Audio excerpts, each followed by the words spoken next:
Bienvenidos a una nueva entrega del podcast de Contracultura. Hoy día con nuestro amigo Pablo Pérez, que ya se está haciendo costumbre no hacer estos programas de análisis. Siempre uno a veces es mejor tener un buen compañero para poder nutrir opiniones, ver aristas distintas a veces y compartir también información. Y eso es lo que hacemos con ustedes a través de este programa donde participa Pablo Pérez. ¿Cómo estás, Pablo? Bienvenido. Hoy día tenemos un programa pero increíble, que es la continuación del último programa que subí, donde hablamos de la doctrina Monroe, donde hablamos de lo que estaba haciendo Estados Unidos, de la presión contra Venezuela, de asegurar el hemisferio, ¿cierto? La parte fundamentalmente de las Américas, de tratar de parar esta intervención que tiene la Unión Europea también en asuntos con compañías norteamericanas como X. O sea, aquí están pasando una cantidad de cosas que son absolutamente impresionantes, y también vamos a hablar de lo último que se ha filtrado, que está realmente para no creer, lo que tiene que ver también con la Unión Europea. ¿Cómo estás, Pablo? Bienvenido al programa del día de hoy aquí en Contracultura.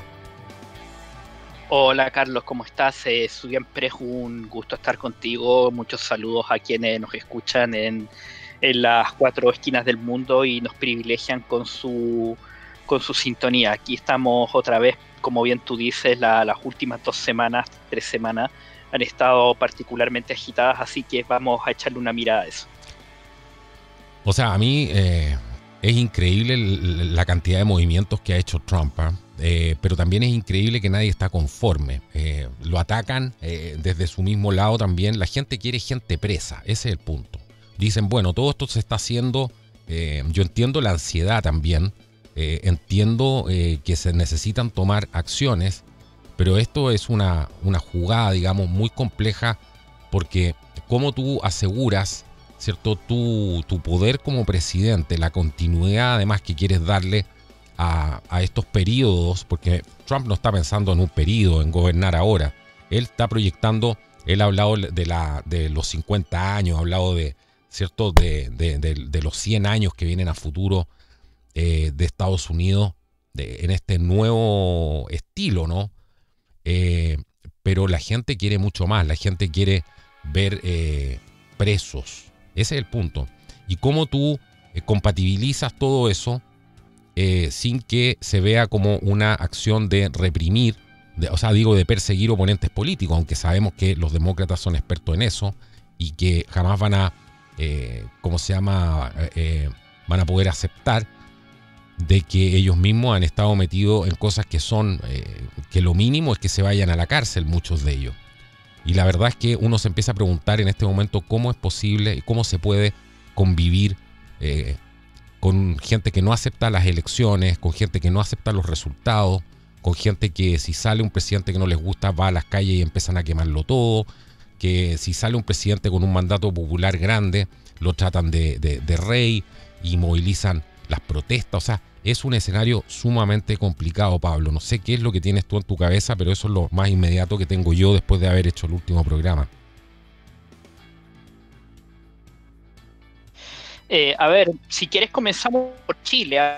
Un pequeño comentario. Desgraciadamente aquí está en Contracultura, las cosas como son, siempre dentro de los límites del respeto, claro está, pero es necesario un poco mirar hacia atrás.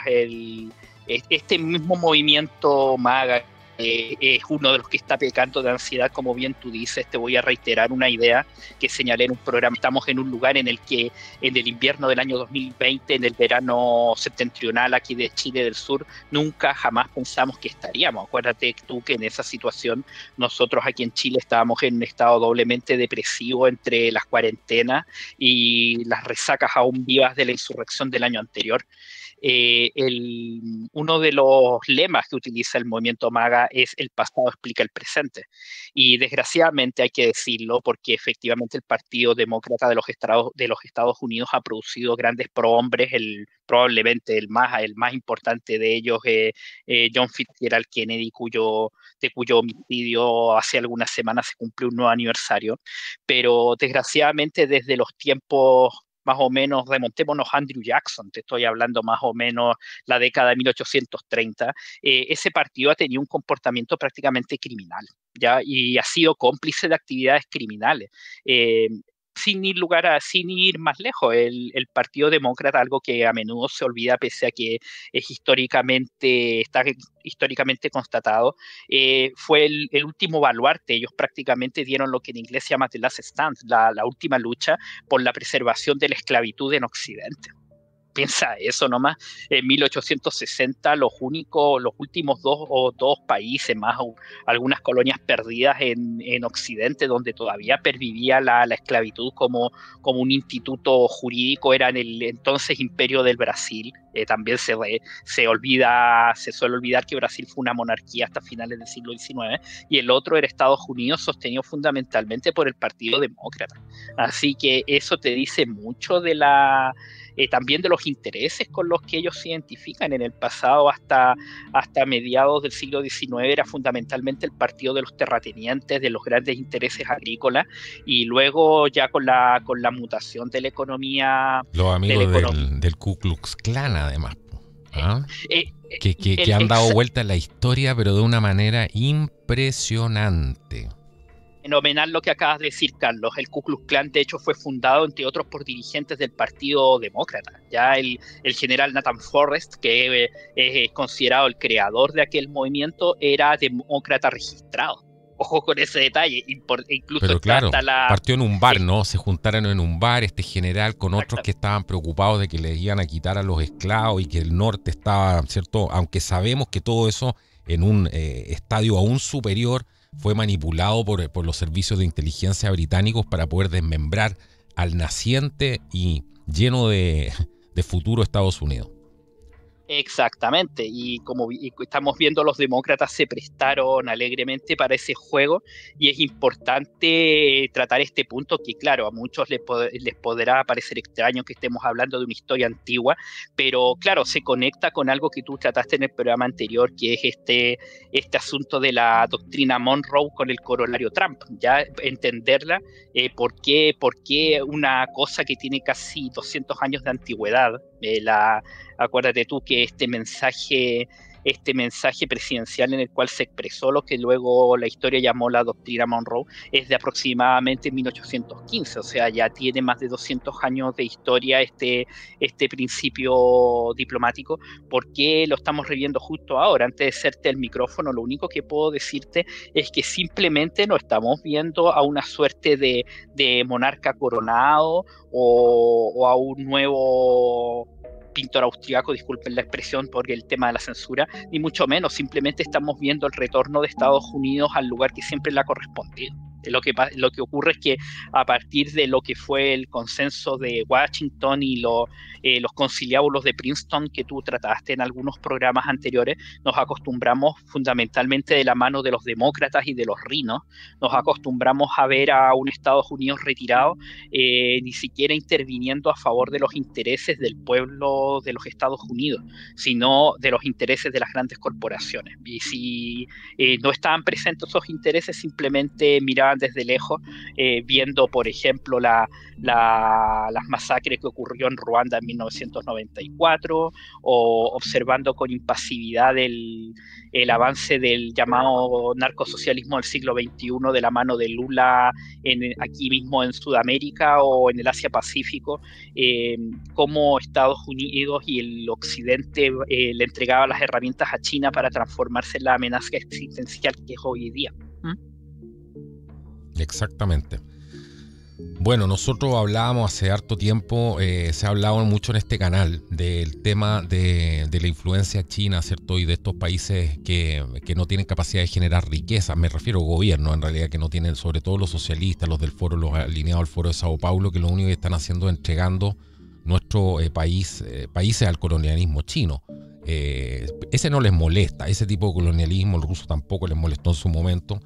El problema lo tenían contra los ideales que representaba Estados Unidos, ¿no? Pero ¿cuál es?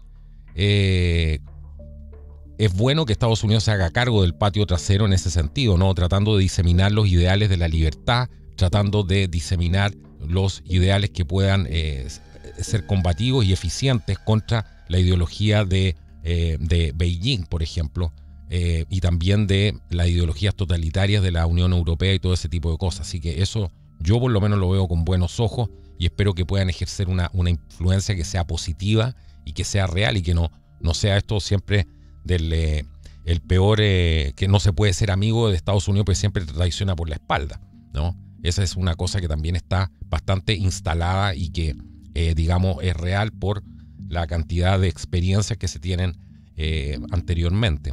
Ahora, yo te quiero llevar a lo siguiente. ¿Cuál es la noticia que más te ha impactado? Hablamos de Europa, ¿no? ¿Cuál es la noticia que más te ha impactado en el último momento de lo que ha salido esta semana, en las últimas horas? ¿Cuál crees tú que es la más relevante? Porque hay para hacer fila. Exacto, esa es la expresión. Cuesta decidirse, como te digo. Yo pensé que me ibas a hablar de Estados Unidos porque yo te iba a dar una que nadie imagina cuál es. Porque muchos vamos ahí, por Estados Unidos, muchos se quedan con el operativo espectacular que nosotros vimos, que fue muy limpio. Yo vi la filmación completa de lo que fue el asalto a este petrolero, que ahora, te voy a ser muy honesto, desconozco qué rol cumplirán, porque la República Islámica de Irán fue la primera que incluso acusó un acto de piratería, así que al parecer esto estaría involucrado con el tema del rompimiento de las sanciones impuestas a aquel país por su programa nuclear clandestino. Pero a mí lo que me llamó la atención es la denuncia hecha por los propios imputados, el Cliver Alcalá y Hugo Carvajal, que, ojo, no podemos perder de vista que ambos son unos delincuentes, ¿ya? Incluso algunos sectores de la oposición venezolana y de los comentaristas han tratado de blanquear su rol, haciéndolos parecer como víctimas de las circunstancias, pero ellos son delincuentes, no convictos porque no han sido condenados, pero sí, de hecho, están imputados. La denuncia de que congresistas estarían, algo que tú conversaste, por ejemplo, con el mayor Jorge Aguirre, estarían en la lista de pagos en las nóminas de tanto de Venezuela como de Cuba. Ya el caso concreto del senador Adam Schiff, del congresista que en Chile un congresista equivale a un diputado, Eric Swalwell y varias personas más, lo cual explica, por ejemplo, el hecho de que algunos congresistas estén presentando mociones para sacar una ley prácticamente en volandas para impedirle al presidente Trump intervenir en Venezuela. Ya. Y por el lado europeo son tres cosas notables. Una, quizá algo que pasó un poco por debajo, pero que afortunadamente para nosotros como estirpe humana nos ayuda bastante, el hecho de que el lanzamiento del euro digital, que probablemente iba a ser la primera CBDC de la historia, se retrasó para el año 2029, y eso ya para muchos optimistas es un síntoma de que ya el proyecto estaría postergado indefinidamente, si es que no terminado o acabado. La sanción impúdica a X, la plataforma del señor Elon Musk, eso para mí ya es una locura. Eso sí que es de loco. Uno, porque, claro, la Unión Europea literalmente está haciendo picadillo la libertad de expresión, pero por otro lado también dio un paso al vacío frente a Donald Trump. Hicieron una jugada, para mi gusto, suicida. Y en tercer lugar, unos documentos presumiblemente provenientes de la Secretaría de Estado Dame un segundo, americana. antes que pase a ese punto, explica lo de X, que es súper importante eso. Explica qué está pasando con X, porque hay mucha gente que no sabe con esta sanción a Elon Musk y cómo afecta eso a las compañías norteamericanas y la respuesta de Estados Unidos frente a esto. Sí, la Unión Europea sancionó con una multa de aproximadamente 140 millones de dólares a la plataforma X, el antiguo Twitter, como ustedes recordarán, y en el fondo más que a la plataforma en sí misma, es un aldabonazo a este personaje tan especial que es Elon Musk, supuestamente por infringir normas comunitarias, normas de la Unión Europea en relación a los contenidos que se pueden difundir en línea, en redes, lo cual ya nos da a entender de que la Unión Europea ya está embarcada en el tren de la censura en línea. ¿ya? Esto tiene un precedente, a mi juicio, no muy lejano, que fue el mal rato que pasó en París en agosto del 2024, el señor Durov, Pavel Durov, como ustedes recordarán, hasta el día de hoy CEO de Telegram, que incluso cuando fue interrogado en el aeropuerto, creo que el de Bourget fue donde literalmente lo bajaron encañonado de su avión privado, fue interrogado por personajes de los servicios secretos franceses que le estaban exigiendo la entrega de los códigos fuente y una serie de cosas más de Telegram. Ya en el caso de él fue extremo porque incluso después él mismo confirmó de que fue encañonado por policías de paisanos franceses. O sea, estamos hablando de prácticamente algo que yo diría que en Francia no se ve desde los tiempos de la ocupación nazi, ¿me entiendes? En cambio a Elon simplemente la Unión Europea se contentó con arrojarle una multa multimillonaria, pero como te digo, es una jugada suicida frente al gobierno de los Estados Unidos. Ya recuérdate tú que entre las varias herramientas que dispone el gobierno federal existe una ley que permite actuar cuando en el extranjero, abroad, como le dicen ellos en ultramar, la libertad de expresión de ciudadanos estadounidenses o portadores del pasaporte americano se ve vulnerada por gobiernos locales y se cree que en cualquier minuto el gobierno Trump haría uso de esa legislación contra la Unión Europea. Él tiene, por así decirlo, un casus belli en contra de los burócratas. Hay que ponerles nombre y apellido. Cuando esto nosotros hablamos es tremendo. La implicancia que tiene es tremenda. Los americanos lo están viendo, o sea, la administración de Trump, como un ataque directo de la Unión Europea a una compañía norteamericana. Más allá de claro, todo el tema de la libertad de expresión, de no compartir los valores, etcétera. Pero lo que hay detrás, ¿cierto?, es el ataque, son sanciones de la Unión Europea contra una empresa norteamericana. Y es importante señalar, Carlos, que aquí, tal como tú hiciste una distinción muy ligera, pero que hay que profundizarla, entre las tropelías que en el pasado pudo haber cometido el gobierno federal y los ciudadanos estadounidenses, la mujer de la costa oeste, el granjero de la franja del maíz, etcétera. En Europa hay que distinguir entre los europeos y los eurócratas. Y acá el problema no es con Europa. Es más, los europeos son los primeros que sufren a manos de los eurócratas. Aquí estamos hablando de personajes como Kaja Kallas, la comisario de Relaciones Exteriores, la señora von der Leyen, que es la, entre comillas, presidenta, por así decirlo, de la Unión Europea, el señor Borrell, el que también ocupa el ex canciller español y hombre de confianza, por cierto, de Pedro Sánchez, lo cual hace presumir que a su vez tenga conexiones con el Foro de Sao Paulo y con el Cartel de los Soles, que es otro encargado de relaciones exteriores. Básicamente el problema es con los eurócratas no electos, ya que están ejecutando un plan acá y en el cual dentro de ese plan Donald Trump y sus huestes, por así decirlo, se están transformando en una piedra muy grande en el camino, ya que se la están tratando de sacar, pero por lo visto, como te digo, las medidas que están implementando pueden ser el inicio de su propia perdición, afortunadamente para nosotros. Es súper complejo el escenario y súper delicado, ¿no? Uno se da cuenta que están caminando sobre hielo delgado. Porque volvemos al mismo tema, ¿no? La cosa, esto es complejo, yo lo sé, pero las cosas más simples, uno se pregunta cómo se puede convivir con esta gente que no acepta las elecciones. Volvemos a lo mismo, ¿cierto? Con esta gente que no acepta la libertad de expresión, de que cómo tú puedes finalmente poder convivir con estos narcos, con estos políticos financiados por los carteles, ¿cierto? Por estos políticos que reciben dinero de China, que están en la nómina, de cómo tú finalmente puedes convivir con esto y aún así terminar llamándote de democracia. ¿Cómo eso que quiebre una democracia es absolutamente inevitable? Porque de partida ese lado no respeta las elecciones, no respeta los resultados. Yo no sé qué opinas tú de esto, pero esta es una pregunta existencial que a esta altura ya nos estamos haciendo muchos, Pablo.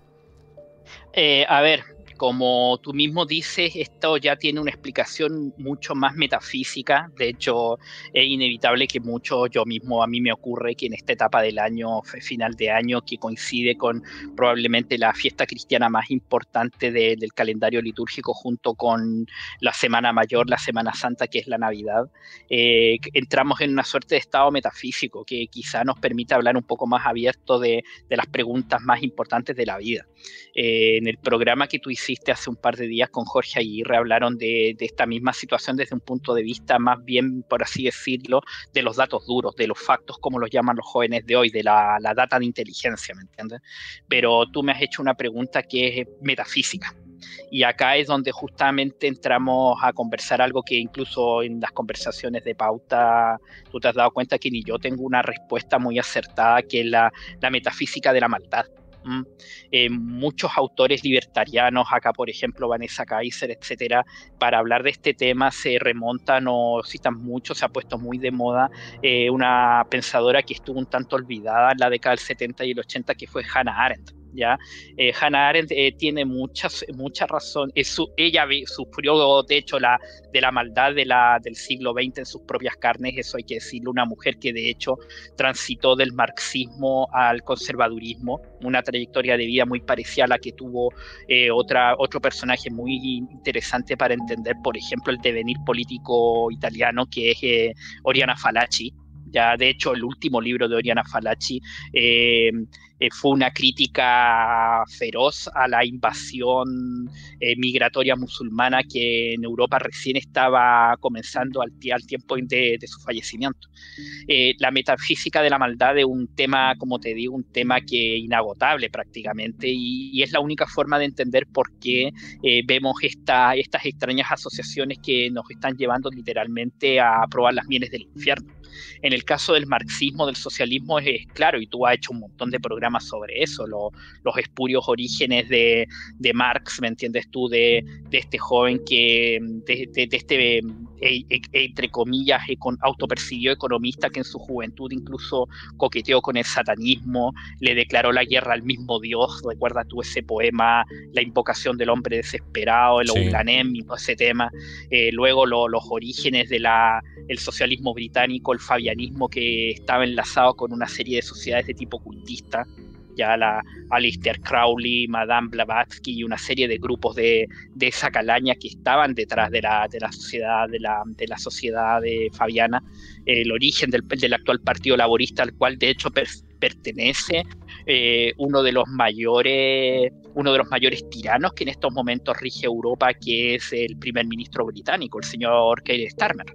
Así que la única explicación que yo le veo desde el punto de vista existencial, metafísico, a la situación que estamos viendo, es que literalmente estamos luchando contra sujetos poseídos, ¿me entiendes tú? Y desde el punto de vista religioso, para los que creemos, ¿me entiendes tú? Esta es la lucha que algunos identifican, ¿me entiendes tú? La lucha que en teología se llama escatológica, ¿me entiendes? La escatología, lo que es la ciencia de los últimos tiempos, por así decirlo, donde, por ejemplo, en algunos textos bíblicos se habla de las dominaciones, los principados de este mundo, etcétera. Literalmente, si tú le quieres poner rostro a esas entidades que los escritos bíblicos aparecen un tanto difusas, son estos, ¿me entiendes tú? Los imperios criminales, los gobiernos que han pasado a ser parte de los imperios criminales, no solamente los gobernantes, los políticos, digamos, los empresarios también,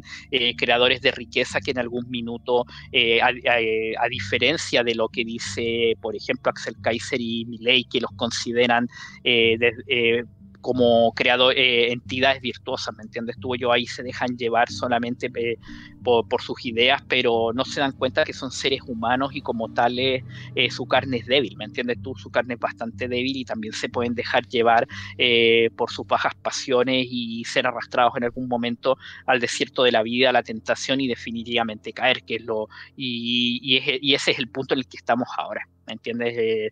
Donde gente que no, ya se les ha caído la máscara, como tú dijiste en un programa anterior, y definitivamente no quieren nada bueno para nosotros. El punto está en que qué es lo que vamos a hacer nosotros. respecto a ese tema. Si el tema, bueno, es que hay muchas cosas, pero el estudio y la verdad es la que te hace libre, ¿no? O sea, tú acabas de mencionar una serie de personajes, desde Aleister Crowley pasando por hasta Madame Blavatsky, ¿no? Madame Blavatsky, la misma que a través de estos libros, la doctrina secreta, influenció a la sociedad Thule, de los nazis. Entonces, tú tienes en las esferas más bajas, los que comparten esta energía, digamos, ¿cierto? Esta energía por esta cosa oscura, son los que terminan haciendo el mal.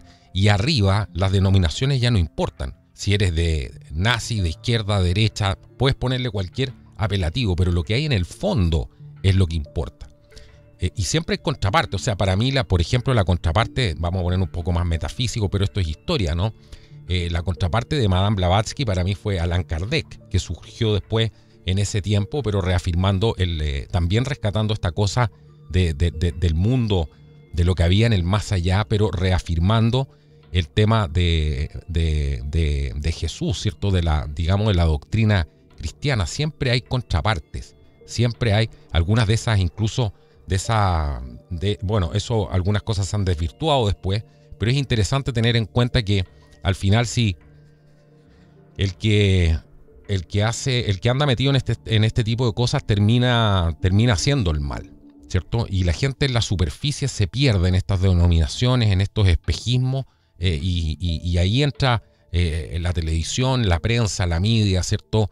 A jugar con estas definiciones, a manipular a las personas emocionalmente para que se queden con lo más barato, lo más fácil, el ataque más rápido, esto del fascista, del otro, y no se dan cuenta que abajo están jugando todos en el mismo nivel, ¿no?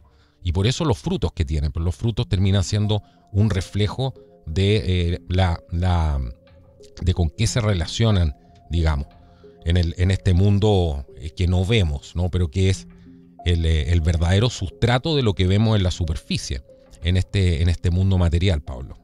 Yo sé que nos pusimos un poquito metafísico, pero este tipo de cosas hay que tocarlas porque es la única explicación que hay para este tipo de cosas, ¿no?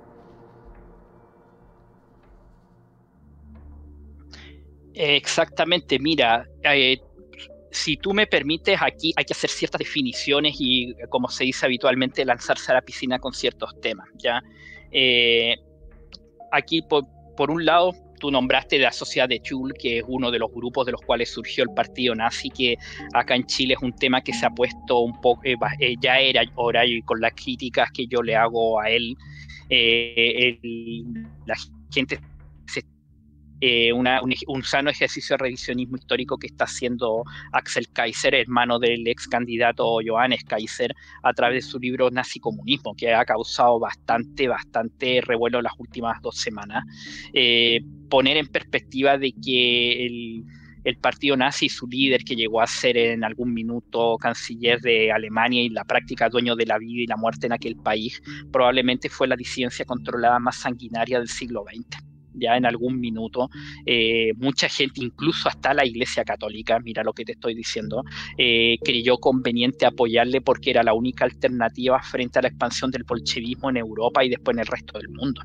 En aquel minuto, las democracias parlamentarias de Occidente, fundamentalmente el Reino Unido, que era el corazón en aquel minuto, en la década de los 30 del Imperio Británico, y la Tercera República Francesa, ya totalmente apolillada por disquisiciones políticas muy similares a las que está viviendo el Chile actual. En ese sentido, para las personas, la gente estudiosa que sigue Contracultura, yo les recomiendo estudiar lo que fueron los últimos años de la República Francesa, la Tercera, tras la Primera Guerra Mundial, y lo que fue España desde 1900 hasta 1936. Y se van a encontrar con unos paralelos, por así decirlo, inquietantes con el devenir político de Chile desde 1990. Por eso yo acostumbro citar tanto especialmente a lo que es el devenir político español porque es muy fácil de entender los procesos. Además, dos países donde, por ejemplo, los partidos socialistas, el PSOE en un caso, el Partido Socialista francés, que hoy en todo caso está en un paso bastante malo, está bastante mal electoralmente hablando, han sido históricamente muy potentes, tienen un arraigo bastante importante en sectores notables de la población, y también también es una definición que yo de manera personal hago, la influencia que ciertas sociedades, que tú estuvimos hablando ahí desde un punto de vista más bien metafísico, por ejemplo, la influencia que en la política han tenido, por ejemplo, las logias masónicas. En España y en Francia, las logias han sido bastante radicales, militantes, impulsando, entre otras cosas, por ejemplo, las diversas persecuciones que la Iglesia sufrió en España durante la primera mitad del siglo XX. Acá en Chile también hemos visto que la Gran Logia siempre, especialmente en los últimos años, ha adherido a cuanto proyecto político progresista se ha levantado, ha aparecido en el horizonte, y prácticamente hemos visto a todos los líderes políticos y candidatos, etcétera, participar en las reuniones que ellos realizan, incluso, y con esto te cedo el micrófono para que nadie diga de que yo estoy teorizando sobre bases que son puramente conspirativas, incluso hasta un conocido historiador ex marxista, varios de los que, uno de Gonzalo Muñoz Riveros, creo que se llama, uno de los varios que hizo el tránsito desde la izquierda, lo que el movimiento que aquí en Chile se llamó el de los conversos, al que pertenece también Roberto Ampuero, Mauricio Rojas y otros. Hace un par de años atrás escribió una columna denunciando, por ejemplo, la excesiva influencia de esta sociedad en la policía de investigaciones, la policía judicial chilena, y en el Poder Judicial, al punto que incluso una de las condecoraciones que se entrega a los egresados de la Escuela de Investigaciones se llama Gran Logia de Chile. Y él, claro, hacía el siguiente ejercicio: siendo Chile un estado nominalmente laico, ¿qué pasaría si el día de mañana, por ejemplo, otra institución armada instituye una condecoración que se llame Sagrado Corazón de Jesús, por ejemplo? Eso naturalmente va a provocar un escándalo. ¿Qué pasaría ahí? Sería un escándalo, absolutamente. Porque es claramente, como lo que dijo Tucker Carlson en relación a Israel, claro, y dijo, bueno, pero pidamos un Estado cristiano. Así como está el Estado judío, ahora nosotros tenemos que pedir un Estado cristiano, y fue mucho más allá. Yo lo encontré absolutamente genial. Dijo, ahí podemos coexistir entre todos. Israel permitirá eso, dijo, pero fue más allá y dijo, ahí está la salvación, que hay que convertir a los musulmanes, dijo. Y se acaba todo el problema, porque bajo la lógica, ¿no?, y el imperio de la ley de Jesús y su doctrina, se acaba todo este problema. Pero para eso tienen que convertirse, dijo. Absolutamente genial. Eso tiene que ver con lo que estás diciendo tú. Exactamente. Acá sería un escándalo acá en Chile. Se levantarían lo que todavía existen, los defensores porque digámoslo, en Chile la discusión de la laicidad del Estado fue un tema envenenado hasta más o menos los años 30, y después el tema surgió lo que en política se llama un ayornamiento, ¿me entienden? Los diversos sectores, incluso los sectores más conservadores, más tradicionales, lo aceptaron y cambiaron un poco cambiaron algunas de sus banderas de lucha, pero sería nuevamente un escándalo, como bien tú dices, y claramente no corresponde que ningún tipo de sociedad, por muy benefactora o beneficiosa que aparezca, termine transformándose en un nodo de poder, en un lobby oscuro que finalmente no nos lleve a donde estamos. Es importante señalar eso, que nosotros como país estamos probablemente presenciando los escándalos de corrupción más grandes de la historia nacional. Esto es para la gente que nos escucha desde el extranjero y entienda el paso en el que estamos como sociedad. Probablemente desde los tiempos de la Unidad Popular, que no se veían casos de corrupción de esta magnitud. A menudo se olvida, claro, todos se quedan con la violencia político-revolucionaria de aquella época, pero también se tiende a obviar de que el gobierno de Salvador Allende fue tremendamente corrupto. Ya eso, hubo mucha corrupción en aquella época. Volvemos a la misma pregunta, ¿cierto? ¿Cómo se puede convivir con gente que niega esto? Porque ellos te dicen que esto es un invento de un montaje, porque tienen todos esos términos, ¿no? Que es un montaje, que cuando los pillan son las víctimas y son víctimas de la ultraderecha. O sea, volvemos a lo mismo, ¿cierto? Y vamos a pasar a otros temas, pero es que esto para mí es absolutamente medular. La sociedad tiene que hacerse las preguntas, como se la hicieron en Polonia, digamos, y decir, bueno, ¿se puede convivir con el comunismo o no se puede convivir con el comunismo? En Chile acabamos de ver que al final los periodistas progres no eran solamente progres, eran partidarios del comunismo. O sea, esa es la realidad que tenemos escondida bajo la superficie. Porque todos sabemos, y esto lo han dicho grandes rusos, ¿no? Que vivieron la masacre de lo que significó el comunismo, no charlatanes como en los países latinoamericanos, que además es muy difícil implementar una cosa donde hay gente que no trabaja y menos con sistemas tropicales. Por lo menos los rusos son trabajadores y ni aún así le funcionó el comunismo. Y el estadio anterior del comunismo, bueno, tiene un nombre, se llama socialismo, así que ya todo eso es peligroso. Y, por supuesto, uno se hace la pregunta, ¿no? Como se la hizo Polonia, ¿cómo se puede convivir con esta gente? ¿Se puede realmente convivir con gente que no respeta la democracia, que utiliza métodos subversivos, que altera la realidad? Porque alteran la realidad de las personas con tal de poder seguir en el poder y seguir gobernando. Y está el gaslight y todo lo que vemos que Maduro está dando una clase. Maduro es para escucharlo. No solamente para reírse, ni para ver el ridículo que está haciendo internacional, ni esta telenovela escandalosa, sino que es un claro ejemplo de lo que esta gente tiene adentro. Esto es impresentable. Imagínate que en el debate presidencial, yo no sé si estaré equivocado, en el último que vimos, y con esto ya me quiero pasar a Europa a otras cosas más relevantes de lo que vamos a empezar a ver luego, pero me da la impresión. ¿Alguien le preguntó a Jara por la prohibición de su partido en Polonia? ¿Alguno de estos brillantes, ciertos periodistas? Porque yo por lo menos no lo vi casi todo el debate. No sé si tú viste esa pregunta, Pablo. A ver, el debate yo no lo vi completo, después me informé a través de comentarios, cosas así, porque la verdad, para que la gente sepa, porque nosotros literalmente hablamos para todo el mundo, para que ustedes comprendan cuál es el alcance de Contracultura y sus programas, y por eso también la importancia de que nos puedan ayudar en las distintas formas que propone este canal. El estado anímico aquí en Chile es muy complejo. Ya yo mismo personalmente estoy en un estado un tanto, me cuesta a ratos mantener un poco la cabeza sobre los hombros bien fría para hacer estos comentarios para ustedes, pero sin ir más lejos, piensa tú, y te voy a contestar con lo siguiente, ahora que tú querías hablar de Europa. Pero antes de eso te voy a contestar la pregunta que hiciste anteriormente. Con el comunismo y el socialismo no se puede convivir. Ya esa es la respuesta que yo te doy personalmente como Pablo Pérez. No se puede convivir. Y te voy a decir una cosa muy breve. No se puede convivir no por nosotros, es porque ellos no respetan los procesos. Y no son compatibles con un proceso democrático, que es lo que ellos vienen hablando. Si ya están desestabilizando los países, asesinando a los candidatos presidenciales, matando a los presidentes, o sea, en el nombre de la democracia, como decimos siempre. Una respuesta muy breve. La única solución es la que yo veo como creyente naturalmente. Nos escuchan personas de distintas creencias, distintos credos, con distintas historias de vida.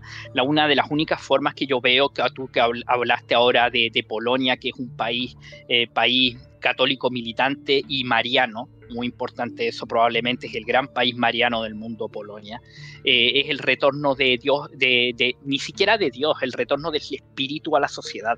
Y el mejor ejemplo de eso es ni siquiera el proceso de laicización, el proceso de descristianización que Estados Unidos está viviendo desde la Primera Guerra Mundial. Ya cuando especialmente en las universidades se empezó a imitar las modas intelectuales que llegaban ya de una Europa ya devastada por una guerra mundial. Empezamos a ver el ascenso de personajes como, por ejemplo, John Rawls, el que se cita mucho como uno de los padrinos intelectuales del Frente Amplio. Luego la contracultura, estos personajes que en la década del 60, como por ejemplo Alinsky, Saúl Alinsky, y con esto no me extiendo más en aras del tiempo, que no de olvidarse que un personaje tan tóxico como Saúl Alinsky fue uno de los profesores en la Universidad de Chicago de Barack Obama. Ya, y con eso el chiste, como se dice acá en Chile, el chiste se cuenta solo. Exacto. Y ahí tú entenderás el proceso que está viviendo ahora en Estados Unidos en general. Hasta la Gran Depresión, el socialismo nunca fue una fuerza política relevante, siempre fue una fuerza más o menos marginal, que radicaba generalmente en intelectuales ni siquiera nativos, que generalmente eran intelectuales europeos que llegaban escapando de la policía. Sí.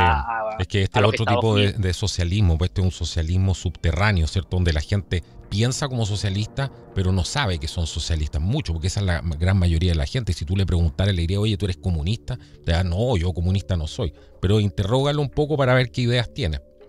Son todas las ideas de la élite europea que le han vendido, ¿cierto? Le han vendido a las ratas que tienen abajo, porque así nos ven. Exactamente. Si no, anda a meterte, sería interesante ver una conversación, no en Palacio, para ver cómo se refieren a los súbditos. Pero esta gente se compra ese cuento. Por eso es tan peligroso. No, sí, mira, brevemente, Carlos.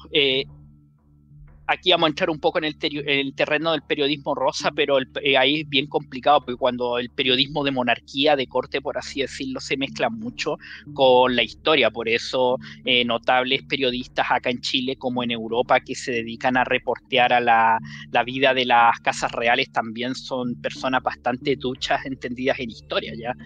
Se saben las opiniones que algunos miembros de la Casa Real británica tienen respecto de los seres humanos. Acuérdate tú algunas declaraciones bastante intemperantes que tenía el fallecido duque de Edimburgo, el príncipe Felipe de Grecia, cuando él mismo se autodefinía, que le decía que le gustaría ser un virus que acabara con la raza humana. ¿Me entiendes tú? Son declaraciones que están grabadas, no es que las hayas magnificado, y en general era un personaje bastante misántropo, ¿me entiendes tú? Y no es el único caso. En España, sin ir más lejos, ahora que tú querías ir a Europa, donde tú me preguntabas por el debate. Acá, mira, con el debate te traigo de vuelta a Europa. Acá en Chile hubo una discusión ligera, los periodistas rebuznaron un poco. Aquí desgraciadamente los que resultan ofendidos son los burros, no los periodistas. Cuando utilizo la expresión rebuznar, las declaraciones, yo solo escuché en vivo y quedé de una pieza, te lo puedo decir. Cuando la señora Jara se refirió a María Corina Machado, que, ojo, es un personaje con el cual tampoco, al menos yo, no goza de mi total simpatía. En el pasado ha tenido unas actuaciones bastante cuestionables. Cuando se refirió a María Corina Machado como a una golpista de por ahí, literalmente una golpista de por ahí, en Europa, incluso en España en particular, hasta El País, que es literalmente el diario del gobierno, el vocero autorizado del gobierno de Sánchez, estaba escandalizado con aquello. Fue 1 minuto 3. Yo me atrevería a decir que si es que Jara pierde, ahí se salió de control, ahí se le notó la ojota, sí, se le notó la ojota, como decimos en Chile, sí, absolutamente. Sí. Mucho, mira, tú hablabas con Jorge Aguirre, de que aquí en Chile está en general el promedio está preocupado, ¿me entiendes tú?, de la farándula, de los escándalos de poca monta, ¿me entiendes? Ahora se ha hablado mucho de unas deudas impagas que tiene la señora Jara con una administradora de peajes carreteros acá en Santiago. Para mí eso no es nada, ¿me entiendes? Imagínate, claro, esa es la desviación, así desvían la atención de las cosas importantes, con puras estupideces. Por eso te hago el punto, porque para mí lo que podría ser, y esperemos en Dios que así ocurra, lo que va a ser el último clavo de su candidatura electoral va a ser las declaraciones que hizo sobre María Corina Machado. No, porque allá, claro, y con eso tampoco, o sea, mira, no va a ser presidenta, a menos que hagan un fraude brutal, es la única posibilidad que tiene, pero el tema, y aún así lo veo muy difícil, pero el tema es que ya con eso te cocinaste internacionalmente. O sea, después de esa declaración, eso se lo van a sacar todo el rato. Es como cuando el merluzo le pusieron merluzo y ya nunca más se lo sacaron. Con eso ya te cocinaste con eso. O sea, ¿cuál va a ser el approach que podría tener cualquier mandatario internacional frente a una persona que hizo una declaración como esa en momentos como estos, y que al mismo tiempo, eso habla de ella, ¿no? Habla de ella, de que ella dice, yo no soy comunista, soy socialdemócrata, pero Maduro, ¿cómo se llama? Para Maduro, Corina Machado es una golpista, ¿cierto? Y ella te dice exactamente lo mismo. Entonces, o sea, la mentira patológica es una cosa impresionante en la señora Jara, y lo más impresionante es que tenga las patas de presentarse sabiendo que no tiene ninguna condición, man. O sea, seguimos con políticos que no tienen ninguna condición, pero ellos se la creen, pues ellos, imagínate el ego que tiene, que trata a María Corina Machado cuando ella no ha hecho nada más que destruir el país y tirar, poco menos que llamar a tirar bombas Molotov y ponerse la polera matapaco, porque así conocemos a Jara, si no tiene más trayectoria que esa, de dejar a un montón de gente sin trabajo, ¿cierto? De ser un fracaso como ministra del Trabajo, pero aún así, eso es lo preocupante, eso ya es casi patológico, creer que tiene las capacidades de administrar un país, pues Pablo. No tiene ni la presencia, porque hay que tener presencia también. O sea, imagínate. Más lejos, Carlos. Porque tú mismo me entregaste en el pasado algunas informaciones que yo desconocía. ¿No te llama la atención, Carlos, que en el extranjero, particularmente en España y en Brasil, se sepa más de la trayectoria criminal del Partido Comunista Chileno que en el propio Chile? Te lo pongo así, por ejemplo, un caso que yo pienso que podría ser ya un programa para el verano, cuando la farra política acá en Chile ofrece menos noticias para tratar. Por ejemplo, es notable que una acción que hasta el día de hoy aquí en Chile incluso muchos consideran un mito urbano, de la Operación Carnaval, ¿me entiendes tú? Que tuvo lugar durante la década del 70, durante el gobierno de las Fuerzas Armadas. Prácticamente se conocen todos sus detalles en Europa y en algunos países del barrio, pero acá en Chile permanece casi como un mito urbano. Bueno, ahí tienes el cerco mediático, el que tú siempre haces referencia y tú siempre has hablado. Pablo, nos quedan los últimos 15 minutos del programa. Como yo soy el conductor, yo pongo los temas y voy avanzando. Exactamente. Y no solamente soy el conductor, sino que este programa, esto no es una entrevista ni siquiera con Pablo. Nosotros hacemos este programa como hablando y todo, pero yo tengo una fascinación por escuchar a otras personas. Entonces siempre dejo que mis invitados hablen más que yo. Pero bueno, a veces también a uno se le pasa un poco la mano. Pero mira, yo te quiero llevar a lo siguiente. Mira, ¿qué te parece? Pues esto es tremendo, esto es gigante. Europa está diciendo, estos pijes de salón, ¿cierto?, que tiene la Unión Europea, están diciendo que Europa tiene que prepararse para 100 millones de muertos, para un conflicto bélico como nunca antes se había visto algo similar. Están preparando mentalmente a la gente con esta idea de la Segunda Guerra Mundial, de todo lo que pasó ahí, ¿no? ¿Qué te parece eso? ¿Y qué te parece? O sea, coméntanos de eso y después me dices qué te parece lo que está haciendo Trump con relación a la Unión Europea, o sea, a la OTAN, que esto es absolutamente tremendo. Y mira, yo te voy a comenzar contestando con una pregunta que no es necesario que la respondas acá, y perfectamente nuestros amigos que nos escuchan la pueden responder en la caja de comentarios, ¿ya? Y esos 100 millones de muertos que está ofreciendo la señora von der Leyen y sus cómplices, ¿con qué los vas a reemplazar? Porque además a von der Leyen, que déjame decirte que allá por el año 2020, cuando era la ministra de Defensa de la ex canciller Merkel, yo le tenía algún respeto, ojo. Después me empecé a dar cuenta que era un pequeño demonio, pero un demonio bastante ignorante, gracias a Dios, para nosotros. Se les olvida que los 50-60 millones de muertos de la última gran guerra fueron, por así decirlo, around the world, ¿me entiendes tú? Fueron en todo el orbe. Incluso hubo guerra hasta en el África, a menudo se olvida eso. Hubo guerra en el África, hubo guerra en las islas del Pacífico, en el subcontinente indio y en Indochina, etcétera. Pero ellos los están solamente en Europa. Yo me atrevo a decir que en estos minutos 100 millones es aproximadamente un poco más de la mitad de la población de la eurozona, lo cual es bastante poco, imagínate.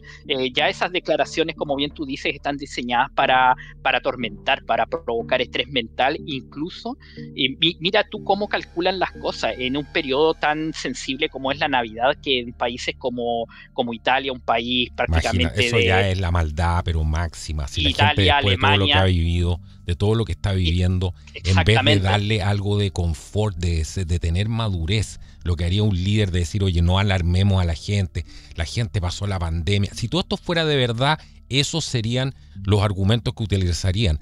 ahora le están ofreciendo una pandemia nueva. O sea, le está diciendo, prepárense para 100 millones de muertos y una nueva pandemia. Exactamente. O sea, ¿qué tipo? Sí, eso es el lenguaje, la lengua ponzoñosa de Satanás a través de los micrófonos. De hecho, mira, el punto está y tenemos que asumir eso. La Unión Europea está clínicamente muerta. Ya la Unión Europea está clínicamente muerta y como un paciente que está, como tú sabes, ahí ya en tratamiento intensivo, que apenas registra actividad cerebral, claro, sigue generando gastos, ¿me entiendes? Sigue generando gastos médicos, etcétera. El ejemplo es más o menos el mismo. La Unión Europea sigue son sacándole los recursos a sus Estados miembros, que creo que son 28, 27 las son. Sigue imponiendo regulaciones, etcétera, pero no tiene iniciativa como alguna vez la tuvo. Curiosamente, porque tú recordarás que la Unión Europea tuvo una larga evolución que va prácticamente desde los tratados que se le impusieron a Alemania por parte de las tres potencias vencedoras occidentales tras el 45, cuando tenemos ahí la comunidad del acero y el carbón, la comunidad europea de defensa, tenemos lo que después fue la comunidad económica europea. Curiosamente, esa entidad tuvo más iniciativa positiva hasta principios de los 90, ya cuando pasó a ser Unión Europea con los que fueron los tratados de Maastricht, la Unión Monetaria, el Schengen, la libertad de circulación muy relativa, por cierto, dentro de los territorios, etc. Ahí yo diría que ese ya fue el momento culminante en que la Unión Europea ya comenzó su declive cuando pretendió ser un macroestado. ¿Ya? Ahí ya la Unión Europea lleva una agonía de casi 30 años haciendo estupideces, oprimiendo a los ciudadanos, etcétera. Y en estos minutos los únicos dos recursos que le quedan para intentar sacarla de la UTI son o una nueva pandemia. Estamos viendo brevemente un pequeño show mediático. Sí. Exactamente, un pequeño show mediático que está ocurriendo alrededor de un laboratorio biotecnológico en el sur de Cataluña, que la prensa española lo ha reportado bastante, y la guerra, que yo lo veo que es lo más probable que van a intentar activar, pero a esta gente se le olvida que en estos minutos el gran valedor bélico y económico de la Unión Europea, les guste o no, son los Estados Unidos de América. Ya hay su presidente, el señor Trump, y Trump ya ha dicho que esto no va. Eso bueno, aquí están hablando, sí, exacto. Claro. En resumen, están hablando de que van a make Europe great again, ¿cierto? Hacer Europa grande de nuevo. Un plan. Hay un plan para hacer Europa grande de nuevo. En el fondo es un plan de rescate, me imagino yo. Ellos se están dando cuenta, mira, con la Unión Europea ya no se puede conversar. Con la Unión Europea no vamos a llegar a ninguna parte. Quieren pandemia y guerras. Punto. No hay nada más que hacer aquí. Y la invasión musulmana, por supuesto. ¿Cierto? Entonces, el declive de la raza europea, todo lo que significa el cristianismo, etcétera, la cultura, todo. El reemplazo poblacional, además por otra religión, por el Islam. Y ahí ya no queda nada que rescatar. Entonces, lo que está haciendo Trump es generar, ¿cierto?, una alianza, está generando un rescate de Europa, tratando de atraer países que sean pro libertad y poder generar ahí un bando, porque se da cuenta que con esta gente ya no hay absolutamente nada que hacer. Son incorregibles, además. Incorregibles. Mira, Carlos, brevemente, efectivamente tú te refieres en particular a este nuevo documento, no tiene nombre, pero para la, ¿me entiendes tú? Para la práctica exacto, explica eso, por favor. Para la práctica continental y europea y para Chile en particular, esta suerte de libro blanco de la defensa y la seguridad que evacuó la Casa Blanca la semana pasada, donde se expresan los nuevos lineamientos de lo que va a ser la Secretaría de Estado en particular respecto a la política exterior estadounidense. Ya lo que dijeron, entre otras cosas, se acaba la DEI, se acaba lo woke, ¿me entiendes tú? Lo que aquí en Chile Tomás Mochati llamó la política exterior turquesa. Eso ya no va más.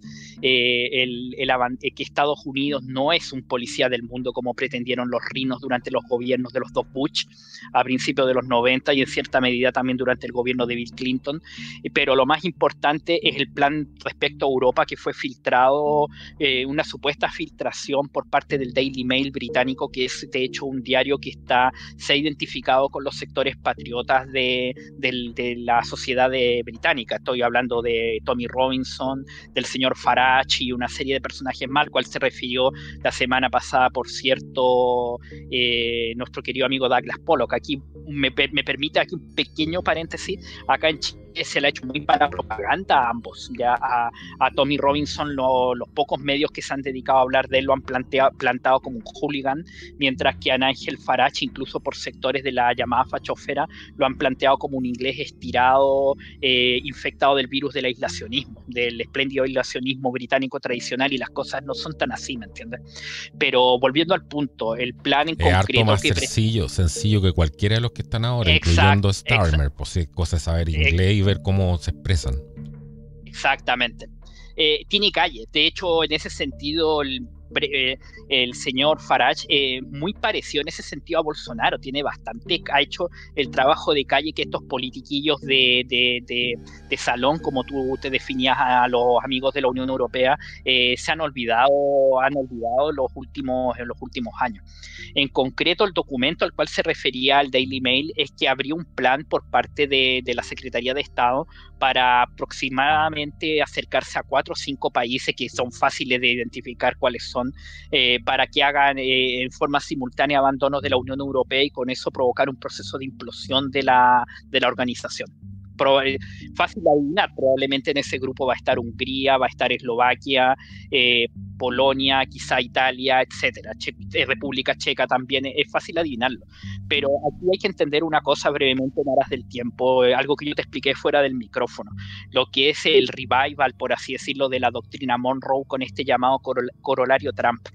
Que no se te olvide que acá convenientemente los historiadores, incluso de derecha en Hispanoamérica, han querido hacer ver que la doctrina Monroe, cuando fue formulada en 1815 aproximadamente, tuvo por objeto hacer frente al nuevo imperialismo que estaban planteando las monarquías absolutas europeas tras la caída de Napoleón. Sí, porque la interpretación siempre se da dentro del contexto del siglo XX. Eso no es correcto lo que dice. No es correcto. Tal cual lo que dices tú. No es correcto, porque que no se te olvide que, claro, Napoleón no es un personaje de mi absoluta devoción. Sabemos que es un hijo de la Revolución Francesa y de sus valores, esa es la cruel verdad. Pero acá también no es menos cierto que acá en las tres Américas tuvo mucha simpatía. Aquí mismo en Chile tuvo muchos admiradores en la época de la Guerra Civil de la Independencia. Francia se abasteció en los Estados Unidos, incluso a ti que te gustan los temas náuticos, tú sabes que Francia repuso muchas naves de guerra que perdió tras la batalla de Trafalgar, las repuso en los astilleros de la costa este, en Norfolk, en Filadelfia, etcétera. Ahí tenían las instituciones bancarias estadounidenses recién nacientes apoyaron apoyaron a Francia, etcétera, y tras esto surgió este grupo de policías coronados que se llamó la Santa Alianza, muy identificados con ciertos valores religiosos, el imperio austriaco, el reino de Prusia, el imperio ruso, y seguidos muy a lo lejos por la restauración borbónica en Francia y por los británicos, que los abandonaron bastante rápido, que seguían básicamente una política de intervención. Acuérdate tú el caso más notable, la invasión de España por los 100.000 hijos de San Luis, cuando se trató de continuar con el experimento liberal en España, ¿me entiendes tú? Para reponer al absolutista que era Fernando VII. Y acá lo que estamos viendo, es mi análisis, puedo estar equivocado, que la Unión Europea no es más que la continuación de esta entente de monarquías absolutas que en Europa tendieron a desaparecer tras la Primera Guerra Mundial. Ya yo no veo ninguna diferencia entre la señora Kallas, entre la señora von der Leyen, entre el señor Borrell. Yo no les veo ninguna diferencia con personajes como Metternich. Muy bueno tu comentario. Es evidente, un continente evidentemente monárquico en su gran mayoría, ¿no? ¿Cómo mantienen el poder esas familias? Tienen que formar un nuevo sistema, ¿no? Con la excusa de la guerra, ¿cierto? De todo lo que pasó, pero además con una fachada democrática, para que usted también participe, para que usted tenga voz ahí y pueda hacerse parte de los cambios extraordinarios que vamos a impulsar hacia el futuro y que nos tienen además en el lugar ¿cierto? En este sitial de envidia mundial, como es el caso de Europa hoy en día. Ojo ahí el punto, Carlos, ni siquiera una monarquía que se traduzca en un respeto mutuo como ha sido el secreto del éxito, por así decirlo, porque muchos se olvidan, miran hacia Japón, pero se les olvida que la monarquía británica también es una institución milenaria, ¿me entiendes tú? También es muy antigua, incluso al extremo de que acuérdate de que ellos incluso ejecutaron a un rey, ¿me entiendes tú, Carlos? Con lo cuestionable que puede aparecer con el paso de los años, cuando Carlos I, allá por el siglo XVII, tuvo un arranque absolutista, en 3 tiempos se formó una guerra civil y terminó perdiendo la cabeza, acuérdate, y hubo un breve experimento republicano que terminó desapareciendo al poco tiempo, pero el secreto del éxito de la monarquía británica, con lo vicioso que pueden ser algunos de sus miembros, que es lo que se ha notado mucho en las últimas décadas, que algunos son absolutamente viciosos, pero también ha tenido personajes bastante virtuosos, y en general el secreto de su éxito ha sido el respeto mutuo, que en cierta medida es la herencia del sistema feudal, medieval, que ha sido muy demonizado justamente por el liberalismo, quedándose solamente planteando la Edad Media como una era oscura, cuando en realidad hubo mucha más luz de lo que la gente cree, ¿me entiendes? Especialmente desde el punto de vista intelectual. Pero el problema de las monarquías... Claro, las universidades nacieron en la Edad Media, de partida, o sea. Sin ir más lejos. Claro. El problema de las monarquías continentales, fundamentalmente me refiero a esta gran mafia que son los Borbones, la familia Borbón, que se ha extendido por varios países europeos, y que ha invitado a otros a participar del negocio criminal, por así decirlo, es que en general las monarquías continentales se quedaron en el puro despotismo y comenzaron a ver a los ciudadanos como simples números. Eso explica, por ejemplo, la emigración a Estados Unidos. Muchos se quedan, y con esto te cedo el micrófono, la gran emigración que vivió Estados Unidos desde Europa hasta la Primera Guerra Mundial, muchos se quedan con la sola pobreza, pero también un componente político muy importante cuando, especialmente para algunas personas con mayor ilustración, ¿me entiendes? Gente, generalmente profesores, abogados, médicos que se fueron al Nuevo Mundo, ya no podían seguir viviendo en un ambiente que estaba dominado básicamente por la real explotación del hombre por el hombre, que le dio alas a personajes como Marx, como Engels, como la Sociedad Fabiana, etcétera, por la omnipresencia de la policía secreta, lo que era muy real en Rusia. Eso es importante, que no nos podemos quedar solamente con una visión idílica del pasado, a través de la lente sangrienta de lo que fueron los 71 años de comunismo.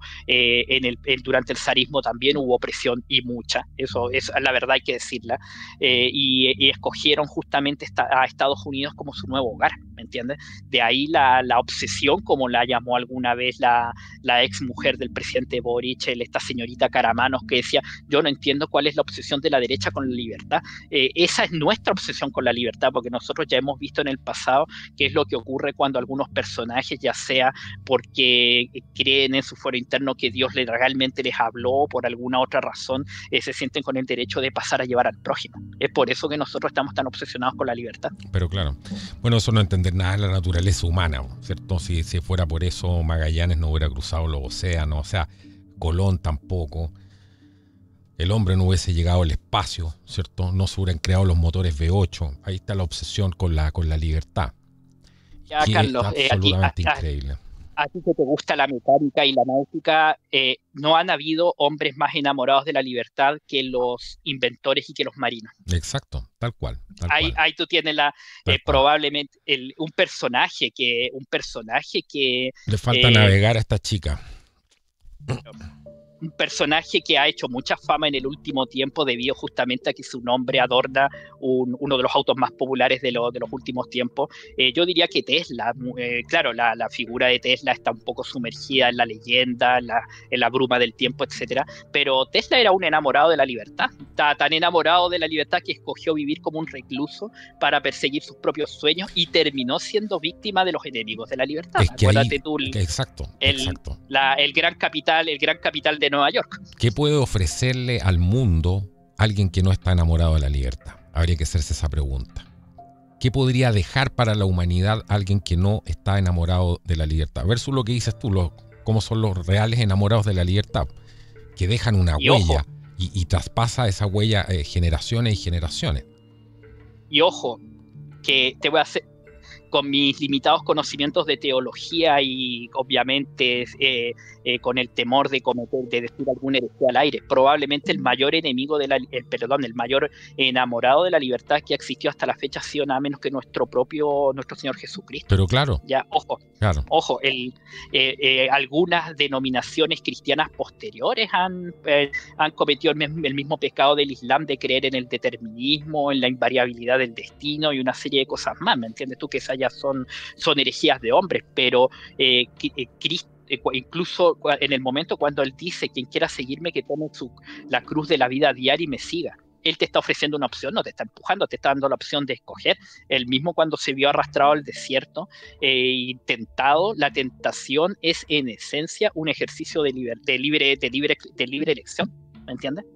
Te vas por un lado o por el otro, pero también tienes que vivir con las consecuencias de lo que decías en el momento. Increíble, ¿eh? Eso es volver a la esencia, ¿no? Lo que necesitamos y tratamos de hacer en este programa, ¿no? Siempre terminamos llegando, invariablemente volviendo a la esencia.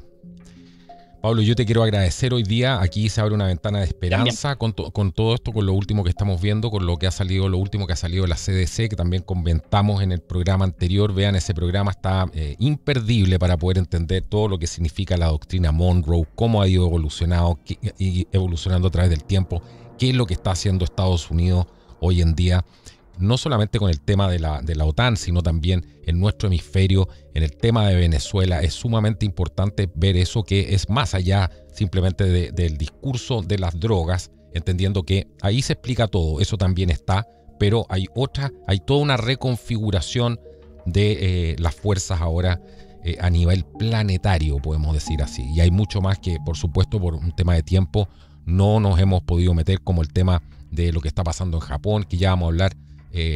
Taiwán y lo último que viene saliendo allá. Nos vemos. Antes de irme, quiero pasar un aviso, porque si no se me va a ir. Quiero pasar un aviso. Estoy para un proyecto, estamos buscando en Contracultura, para un proyecto anexo, estamos buscando alguna persona que tenga conocimientos en marketing digital, que tenga contactos para vender intangible. Para vender un intangible de primera y altísima calidad. Este es un trabajo remunerado. Si crees que tienes las capacidades para esto, bueno, contáctame hoy día a contraculturatv@gmail.com para que seas parte de nuestro equipo. Ahí yo voy a estar viendo las propuestas que nos lleguen. Pueden hacerme llegar una reseña con el trabajo que han desempeñado. Necesitamos una persona que tenga capacidad de ventas, que tenga contactos con empresas y que tenga alguna experiencia en venta de intangibles y en marketing. Así que Contracultura TV. Escríbenos a Contracultura TV, todo junto, @gmail.com.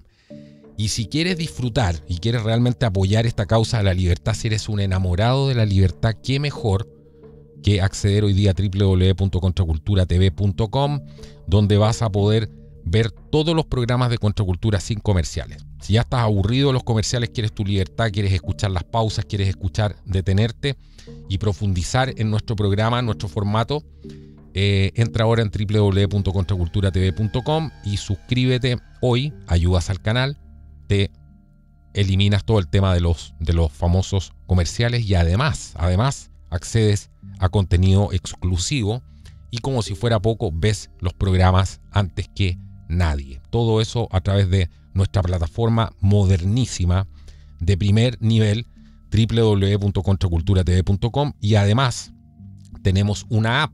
O sea, Contracultura ahora tiene una app que funciona. Ahora tú simplemente con la app puedes ver todos los programas de Contracultura. Te llegan las notificaciones, te llega además una notificación cuando hay un programa nuevo a tu correo electrónico. O sea, el que no ocupa esto realmente se está perdiendo una cosa realmente fantástica, y lo más importante, funciona, y funciona muy muy bien. Entra ahora a www.contraculturatv.com. Nos vemos en un próximo programa. Que Dios los bendiga y que sea hasta la próxima. Chao, chao.